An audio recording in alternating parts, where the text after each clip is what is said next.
What is good, YouTube? Nostalgia here, and today I have another class guide video for you. I've noticed throughout the course of the past few class guides that I've actually been doing, so the first one was Lovecaster, then Soul Cleaver, and just recently Alpha Omega. People have been requesting an Archfiend class guide, so I've been meaning to get that up for a while. I wasn't actually YouTubing at the time when this class was actually released, so it is a little bit late. But nonetheless, here it is. Cool, so the first thing I do in all of my class guide videos is I get down to the skill set, so let's go through that really quickly. Obviously with every class you use, you always have your stemmed auto attack, but if I shoot over to the first spell, it requires 18 mana and has a 7-second cooldown. The Mark of Death curses your opponent to take damage over time until they give in to your awesome power. Damage increases with each stack, stacks up to 6 times. Now, the second you read this, you know that this class is similar to that of Chrono Commander or Mindbreaker, in the sense that it's a stacking, that when the first spell is always a stacking spell, you know that the next few spells, if not the last spell or whatever, is going to be based off this first spell. So the stacking has its place. Either, you know, sometimes it doesn't, I don't know, sometimes it may not, it may just be a stack, but generally one of the next 3 moves has something to do with the stack and is either increased due to the amount of stack, or there's a combo that works with the stack. But all you need to know is that the first move is a stacking move and therefore can be more powerful. So just what does it do? All it does is it increases your damage. Damage increase with each stack, stacks up to 6 times, so just increases your damage. If we go over to the second spell, Fiendish Strike, 28 mana, 14-second cooldown. Lash out at all opponents nearby, striking them with the force of the abyss, deals moderate damage to all targets within melee range. Now, this is really, really cool. That unfortunately the last bit within melee range is a little bit of a pain, but basically if you're farming, say class rank, say you're at Shadow Realm or Time Space or Undead Pirates, and you've got a group of enemies in between you, rather than clicking on their names all individually to try and attack them, if you use this, you can attack all of them, and that's just really, really useful for for getting this class, attacking multiple targets at the same time. Obviously, the other people in the room will probably be attacking them as well. They're going to die, and you're going to get XP for every single kill, rather than missing out on 1 or 2 kills because you can only click one monster at a time. That, is really, really useful. Also, if you're farming a particular item or you're doing quests that require you to attack several monsters within a room, rather than going and having to click on them all individually, if you press this and you attack all of them, that's always a lot faster and a lot less tedious. So these sort of spells are really, really helpful. I love multiple target attacking spells, they're really cool. But yeah, in terms of what this actually does, what does it do? Deals moderate damage to all targets. So just basically a normal damage spell, just giving you that extra bit of damage. If I shoot over to Fiend Frenzy with 5 mana and 6-second cooldown, your frenzied state has a chance to empower you and or any of your allies with an increased chance to critically strike by 30% for 10 seconds. Now, this is the spell that sets this class off and gives it a name at the moment.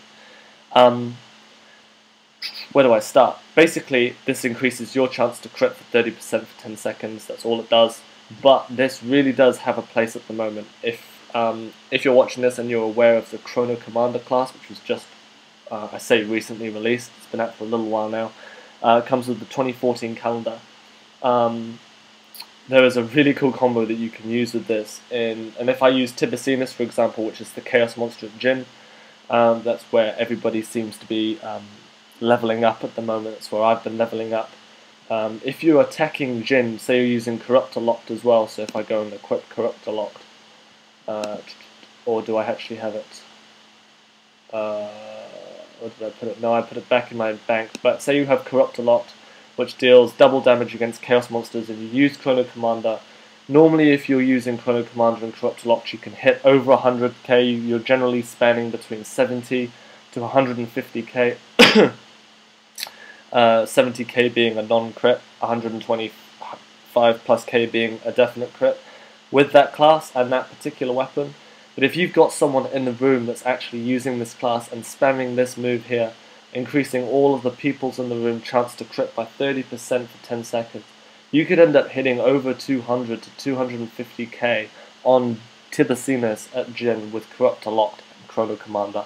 So this really does act as a support class for fellow teammates, either killing a boss or killing anything in general, but particularly killing a boss. Also Mindbreaker, this would work as a fantastic support for Mindbreaker if they stack the first spell and then use the final one. Similar tactic. I don't know, Alpha Omega may work as well, I haven't tested that, but all sorts of classes this can really work as a good support for, and also support yourself as well. I mean, it gives it to you, doesn't just give it to your partners, it gives it to you as well. So this spell is really, really fantastic at the moment. And if you do have Chrono Commander, and there's someone, and you're at Tibacinus, farming him for his 10,000 XP, or 20,000 if you want to boost, and someone else in the room has Archfiend and isn't using it, make sure to tell them to use it, because although they may not be hitting damage themselves, you'll be able to seriously crit on Tibacinus, and the faster Tibacinus dies, the better that is for everyone in the lobby. It doesn't have to be, oh no, I want to hit high. That doesn't matter. As long as he dies, everyone's getting the XP. So make sure to, if you have this class and you see someone with Chrono Commander, just take the initiative is all I can say, and use this class. And just keep spamming this spell, and you'll end up farming a lot faster than you actually thought. Cool, so a lot of talk on that third spell. If I go to spell 4, for some reason I'm losing my voice in this particular video, I don't know why. So this requires 40 mana and has a 50-second cooldown. Now that's the second I see that, I think, wow, 50-second cooldown, that's a long time to wait for a spell to cool down, and 40 mana is nearly 50% of your total mana, so it's quite a massive spell. But all it says is it binds you and up to 4 enemies to the Abyss, dealing massive damage to your targets and increasing all damage they take by 75% for 15 seconds. You take 25% increased damage for the duration. Now, all this means is it increases your damage output, increases your damage output by 75% for 15 seconds, and it increases your damage intake by 25%. So it puts out more, but it also gets you hit more. And unfortunately, this class does not have a healing spell, so be careful how you use this. If you're on low health, this is probably not the best idea. If you're farming in a party and someone has a healer, then that might not be a problem, they can just heal you up. But do take note that you will get increased damage dealt to you if using this spell, but then again you are doing 75% extra damage, so it is quite a phenomenal spell. So that's the the skill breakdown for the class, and a brief sort of strategy talk about this particular spell over here. If I go and have a look at the passives, so click on this and go to, I need that character to get out of the way, stats and classes, there we go. Have a look at the passives over here. We've got your critical strikes deals 20% more damage.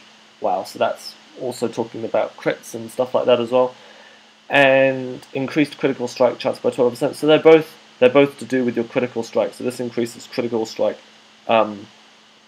damage, and this increases the chance of you critting more often. So these two sort of go hand in hand. So as you can see, based off the skill breakdown of the class and also the two passives, this class is very similar to crit. It is very based off critting and doing lots of damage. So yes, that is what the class is doing. Cool, I've talked for nearly 10 minutes about just the skill breakdown of the class, and I haven't even gone into demonstrating it for you, so let's shoot over to Shadow Realm really quickly. I do not want to run out of time on the video. And let's have a look at that. Let's have a brief look at what the auto attack is like on this class. So let's attack this guy. So I actually missed the first strike. 588 crit, 151. That was a non-crit. It's critting again. 617, 621. So critting a lot. 139. I am using all luck, and whenever I do this with my class guide videos, I'm always using the same set. I'm not changing my weapon up. I'm using all luck on this class, using the same set every time, just so it keeps it fair. But as you can see, I'm critting almost every single strike. That must be the all luck kicking in. But if you notice, the non-crits are within the 130 to 160 range, more often looking like it's early 160s. So this auto attack is quite a lot less than my Alpha Omega one, which I was hitting up to 250 each non-crit auto attack, and I was also hitting 500 plus with Lovecaster non-crits, which was really strange.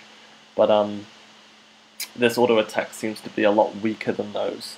If I just do another example, I won't base it off one judgment, but 2 crits in a row, 517, 137, there you go. So that you're 163. So the non-crit auto attacks are quite weak, which isn't the best.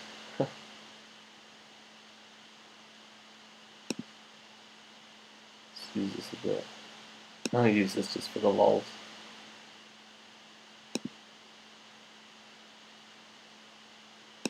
I'll start using this now. Look at what damage I'm doing, but I'm also getting. Look at that. Look how much I'm actually getting hit. See, I died there. That's because they are actually hitting me for 25% more damage each time, and my health was going down quite quickly anyway. So, that's actually really good that I died, because that shows you that what this spell can actually do in terms of how it works against you just as much as it does for you. I died really quite quickly there.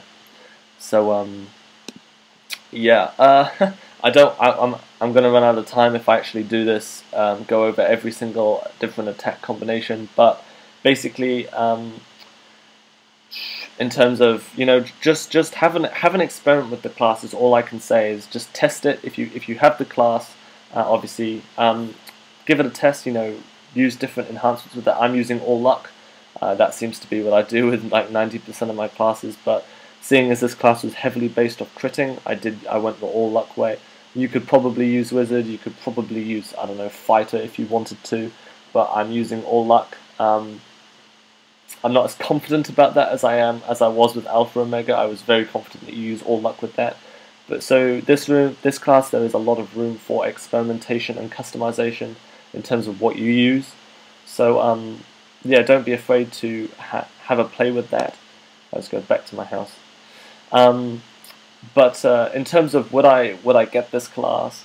Yeah, I suppose you could get this class. It's a fun class to use, especially if you've got someone with Chrono Commander in the room or something class like that. It's fun to see them critting absolutely huge and knowing that they're critting really well because of you, because you're giving them that support. That's really cool. Would I farm this class? I actually got the farm. I've got the farmed version and the non-farmed version. It took me 2 hours to get the farmed version. I was one of those lucky people that saved their diamonds from the war, so I had 100 diamonds in my bank for a good few months until this class was released. So I managed to get it quite quickly. But for those people that didn't do that, and you're thinking of farming 30 diamonds or whatever it is from scratch, I don't know if I would actually do that.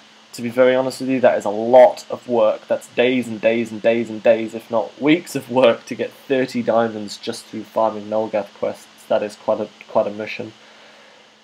I wouldn't do that. I wouldn't think. To be very honest, I wouldn't say that this class is good enough to put that amount of time into. Then again, it is a Nulgath class. It is his first ever class, so if you're a collector, it's a bit of a no-brainer. But that is a totally different story. So in terms of would I farm for this class, no, I probably wouldn't.